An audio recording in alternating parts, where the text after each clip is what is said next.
or that's the story of the NCR market. We think of NCR as a cohesive real estate market, and it is to a large extent from the perspective of a real estate buyer.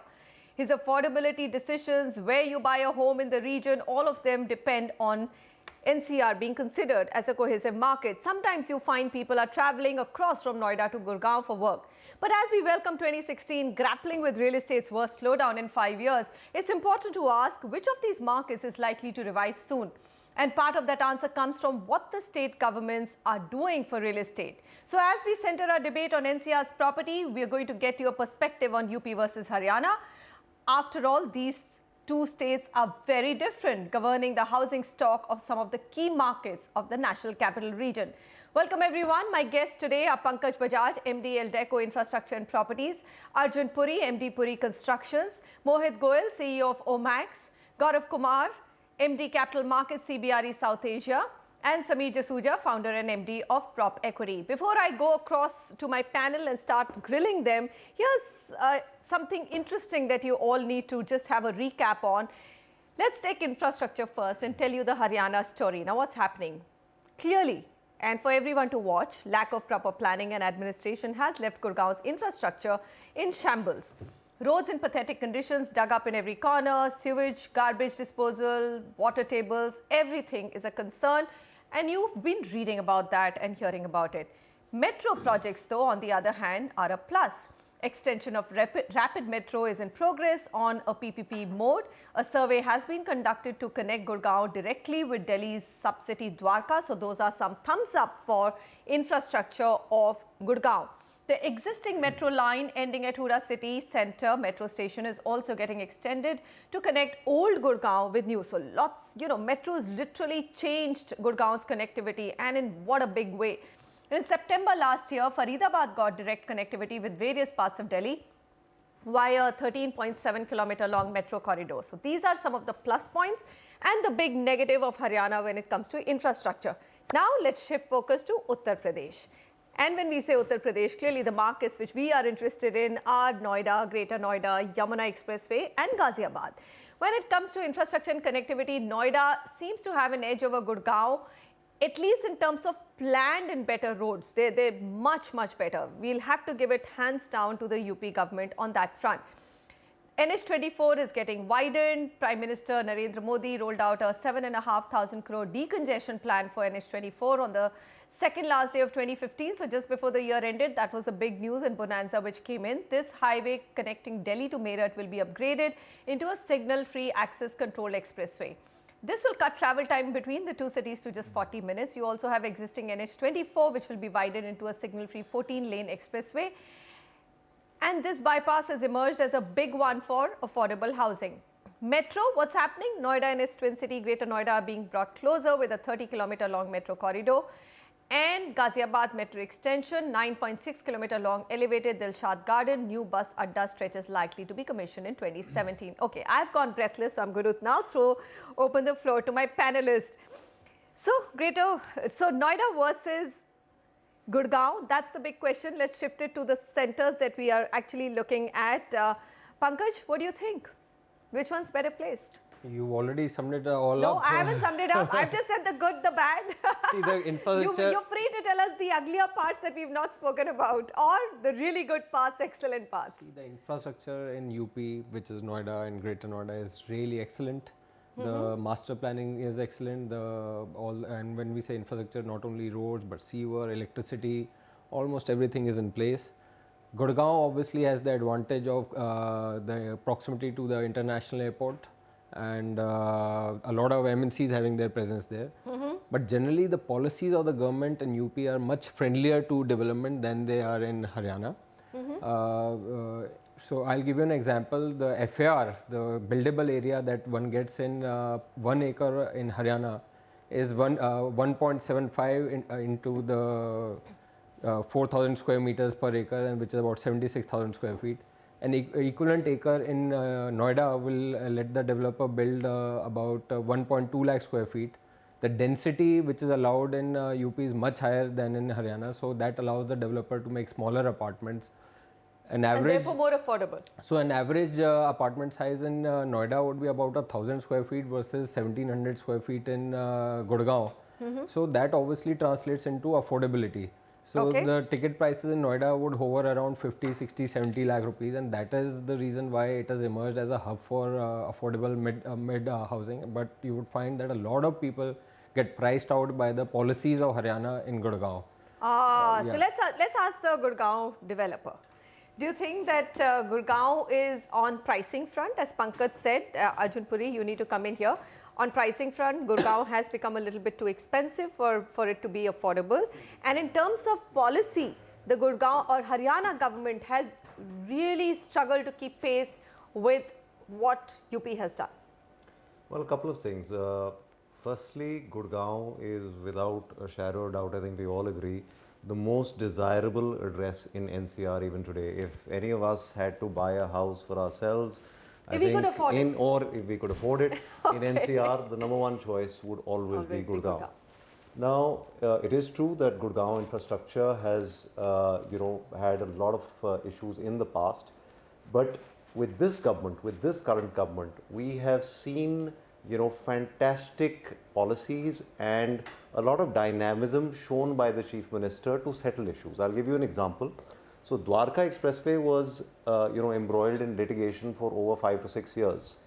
It took this government only 6 months to come to power, and within that time they have made the entire Dwarka Expressway litigation free, and now that road is coming to a verge of completion. So in that way they've been extremely good. Now, as far as policies and affordability are concerned, Haryana has unveiled one of the best licensing policies in the country.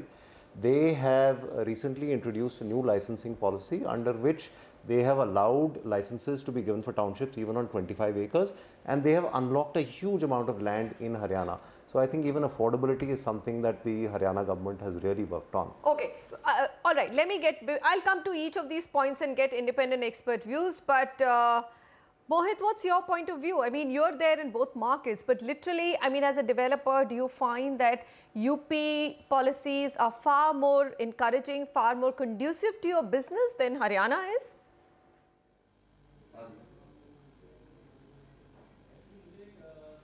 So with a yes or no straightforward answer, I would say yes. So UP, in terms of policy offered to developers, so in the end, it's not about developers, it's in the end the end user, because we're going to be selling it to the end user as well.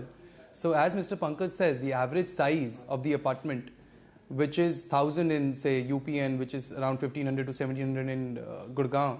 So affordability, which is a matter of concern, and which I think the whole nation demands right now, that should be the focus of all the governments of the country, not just UP, Haryana. So, and right now, Mr. Puri said, yes, this government is definitely acting on the fact that, okay, affordability is needed, and two different policies have come in, which is affordable and which would actually, I think, bring down prices in Gurgaon and Faridabad. So not Faridabad, but yes, definitely Gurgaon. Okay, and then it will make it affordable for all the people. All right. But one thing I completely agree with Mr. Puri is that Gurgaon is the foremost region where any customer, any consumer would love to live. All right. And I think the reasons for them, let me just spell out some and bring up this very interesting, we all know about these data points and graphics, but this is what's happening. Why is Gurgaon the choice of address for anybody who can afford it? Now, if you look at what has been happening on the investment front, Noida and that region, despite having better infrastructure, and I think that's kind of established, just hasn't been able to bring in some of the top companies. Gurgaon is home to more than 250 Fortune 500 companies. Imagine half of Fortune 500 list is actually based out of Gurgaon. Last year, Haryana received investment commitments worth 3,500 crore rupees during a day-long Invest North conclave. Haryana government is also in talks with China's biggest real estate developer, Dalian Vanda Group, who is likely to invest around $1 billion to build a mega industrial township in the state. A global investors summit is to be held in Gurgaon from 7th to 8th March. Now, it's not like Uttar Pradesh isn't trying. The Taiwanese consortium, Taiwan Electrical and Electrical Manufacturers Association, has expressed interest. Is this a beginning? Interest to invest 200 million in an electronic manufacturing cluster. Samsung India has invested 517 crore rupees for expansion of the Noida plant. The Spice Group has also announced an investment of 500 crores. So these are small ones, but remember, I mean, still the biggies are not making a beeline for Noida region. Sameer, is it because just it's a lack of airport? Is that what's holding back Noida, or is there much more? No, I think it's primarily the lack of airport, but also the first mover advantage that Gurgaon had and it's been able to capitalize upon is the first few multinationals like the GEs and the Pepsis that moved, and the private development that was there really lived up to the expectations, at least on the commercial side of things. They had complete control of the commercial facilities that they were building out, and Cyber City is a prime example of that. You have over 25 million square feet being developed by a single developer, and out of the 250 Fortune companies that you're talking about, 100 plus are over there only. So I think first and foremost, it's been the proximity to the airport, the commercialization of Gurgaon, thanks to all the big multinationals coming in, and then the private developers have done their job of building world-class developments over there.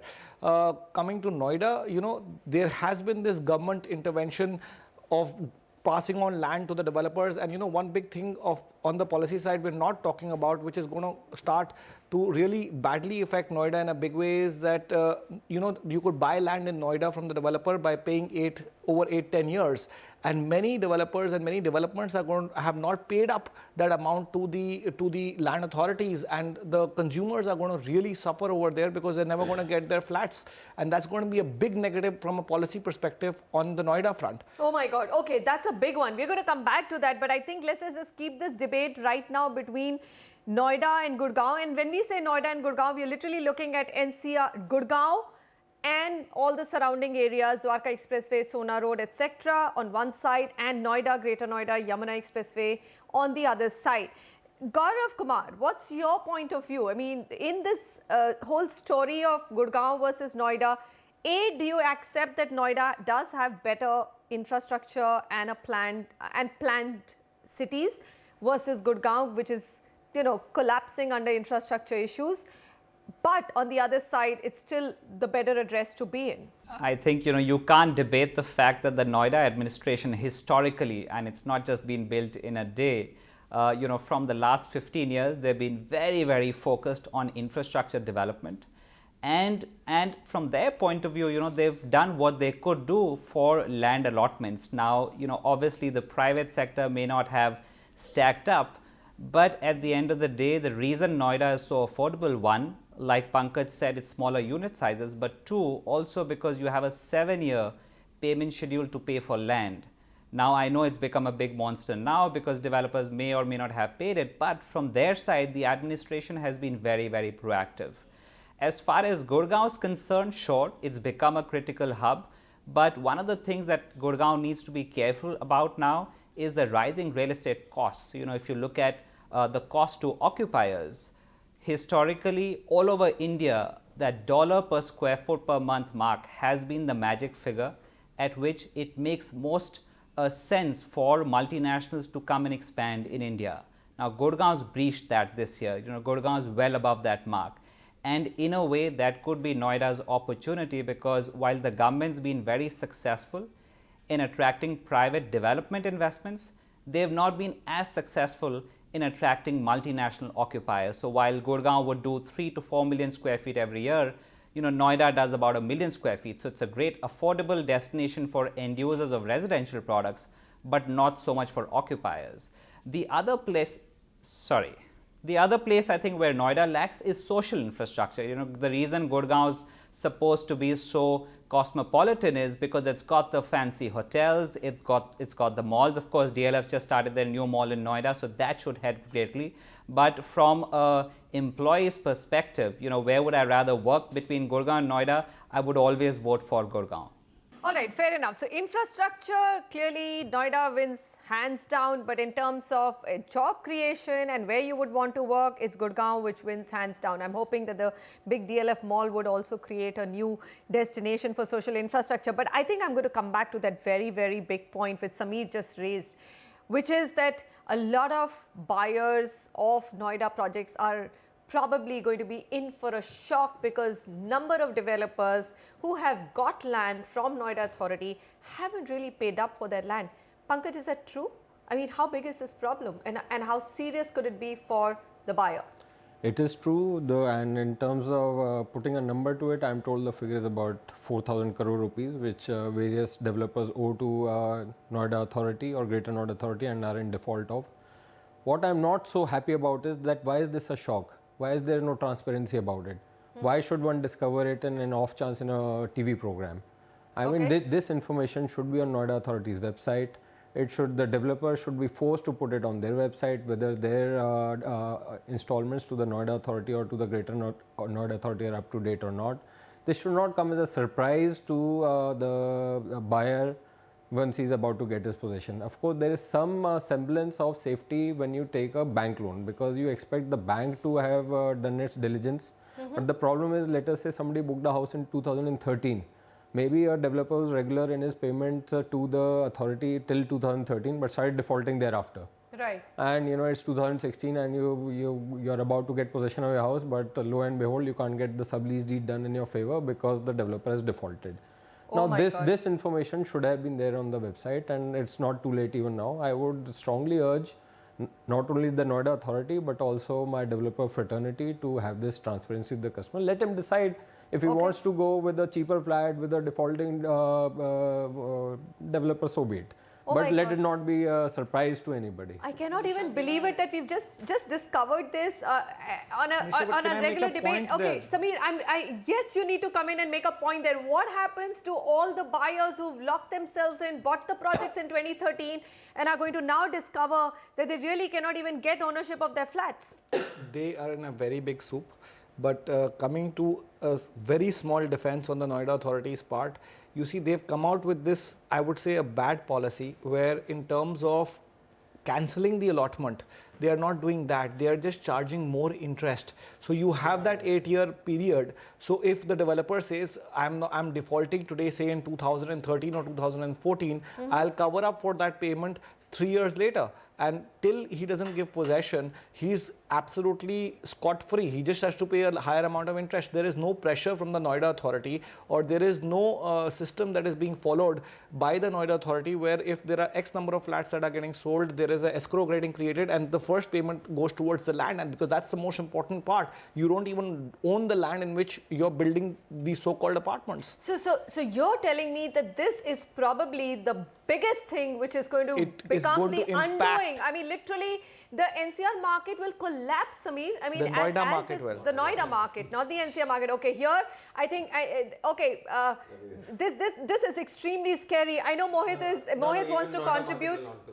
No, okay, Noida market will also not collapse. Let's find out what. Confidence will get eroded a lot. Because Mohit, go ahead. So let's be developer specific, because this problem is there in Gurgaon also, because a lot of developers have taken EDC, which is external development charges, on a payment plan of 3 years. The lot of developers who haven't paid EDCs, and therefore those developers also cannot give possession to the customers. So this is not a generic, say, market problem. This is not a policy problem. This is a developer specific problem. Okay. And you would see a lot of developers who are doing a good job and who've paid on time, who've given the possession, and we cannot make a huge statement out here that it's a scam happening out here, or the customers would not get possession. I mean, we cannot give a generic Noida statement, negative statement here. Fair enough. And I agree that we can't give a generic statement, but here's my question to everybody here on the panel. Here's a market which is grappling with the worst slowdown it's seen in 5 years. Sales have literally halted across the board. There's already an erosion of confidence. Everyone's waiting for prices to come down more. In such a situation, if you find out that your developer, right now there's no transparency, who are the good developers? And that's what Pankaj is saying, Mohit, that please specify who are those developers who are not paying to Noida Authority, who could be in trouble. It could be 20%. 4,000 crore is not a small number, not a number that you can just sweep under the carpet and say, hey, forget it, it's not going to dent the Noida market. I'm sorry, the erosion of confidence is going to be very, very hard. And I think as an industry as a whole, every developer should be worried about it. Not just media saying, hey, this is something worrying. Even all of you should be extremely worried about it. All right, let's shift the focus. And Mohit said something which was very interesting. He says, why are you making it only a Noida problem? There is an issue in Haryana as well. And I do know that. EDC, let's see what's happening. A whopping 11,000 crore rupee worth of EDC was due from developers in Haryana in 2015. This amount was outstanding against the licenses granted by the Department of Town and Country Planning. Now the CM has himself decided to intervene to help the authority collect dues and bring developmental work back on track. Arjun Puri, so it's like both sides are something not okay. Well, one thing I'd like to say is, what is the most important thing when you buy a property? Title, right?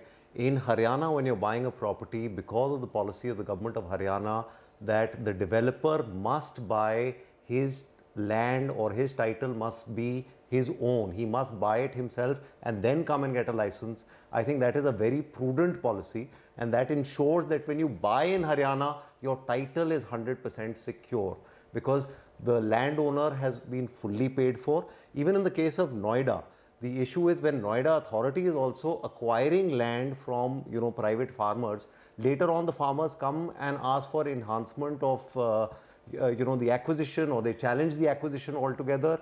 So title in UP is always, there's always a question mark till such time the acquisition process is complete. In Haryana, your acquisition has to be 100% complete before you get your license. Your title as a buyer is 100% secure. Okay, I'm going to take a quick short break. We've literally opened the Pandora's box here, but it's important to understand sometimes just a simple debate can throw up some of your risks associated, but then here we're not raising red flags just all over the place and saying don't touch anything in Gurgaon, don't touch anything in Noida. We are saying these are some of the issues as you set into 2016 you need to be aware of on how they could affect the real estate markets of these two regions and also the property prices. Stay with us. We're talking about two states, Haryana versus UP, as in terms of the NCR market, and how is this story going to unfold in 2016.